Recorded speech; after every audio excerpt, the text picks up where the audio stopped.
2010 թվականի մարտի 4-ին 252-րդ բանաձևը ներկայացուցիչների պալատի արտաքին հարաբերությունների հանձնաժողովում դրվեց քվեարկության ու 23 կողմ 22 դեմ հարաբերակցությամբ ընդունվեց։ Ընդդիմախոսները պնդում էին, որ այս բանաձևի ընդունումով վտանգի տակ է դրվում ոչ միայն հայ-թուրքական ստորագրված արձանագրությունները, այլ նաև թուրք-ամերիկյան ռազմատնտեսական շահերը։ Կողմնակիցներն էլ ընդգծում էին, որ բանաձևի ընդունումը կարևոր է արդարությունը վերականգնելու, ինչպես նաև հետագա ցեղասպանությունները կանխելու համար։ Քննարկումների ժամանակ, օրինակ, որոշ կոնգրեսականներ պնդում էին, որ ժամանակն է, երբ ԱՄՆ պետք է պարզ ճակատով ընդունի ճշմարտությունը, մինչդեռ հակադարձողները վստահ էին նման բանաձևն ընդունելու համար ճիշտ պահը չէ։ Կայացուցիչների պալատի արտաքին հարաբերությունների հանձնաժողովի նախագահ Հովարդ Բերմանը 252-րդ բանաձևի առաջատար պաշտպաններից է։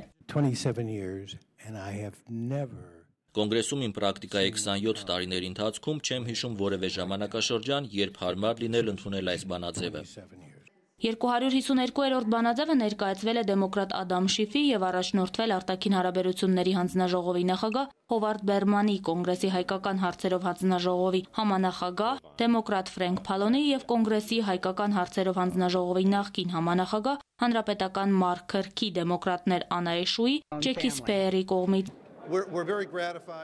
Գոհ ենք, որ արտաքին հարաբերությունների հանձնաժողովը ընտրեց Միացյալ Նահանգների արտաքին քաղաքականության վրա Թուրքիայի կողմից ճնշում գործադրելու փորձերը, կանխելու տարբերակը եւ սատարեց արդարությունը։ Ակնհայտ էր, որ Թուրքիայի կառավարությունը խիստ ճնշումներ էր գործադրում հանձնաժողովի անդամների նկատմամբ։ Հայոց ցեղասպանությունը դատապարտող բանաձևը կատակերգություն էր թուրք ժողովրդի նկատմամբ բացարձակ հարգանք չի ցուցաբերվել։ Սրան գումարած Անկարան փորձում էր կարգավորել հայ-թուրքական հարաբերությունները, սակայն հայ-թուրքական բանակցային գործընթացը կրկին ճգնաժամի մեջ է։ Ցեղասպանության բանաձևի ընդունումից անմիջապես հետո Թուրքիայի բարձրաստիճան պաշտոնյաները մեկը մյուսի հետևից այսպես հոխորտացին, հետո սպառնացին ու դիմեցին նման օրինակ դեպքերի համար արդեն ավանդական դարձած դեսպանին հետ կանչելու մեթոդին։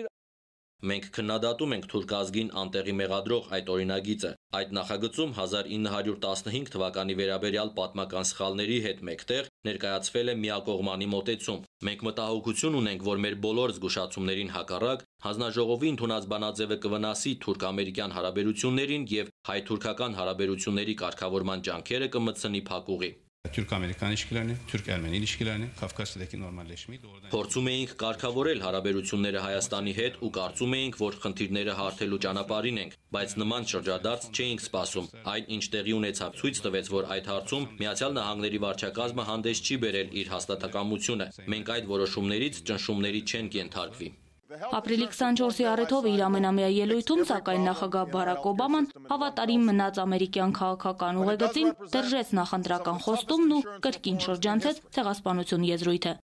Գայանե Ավետիսյան, Երկիրն այսօր։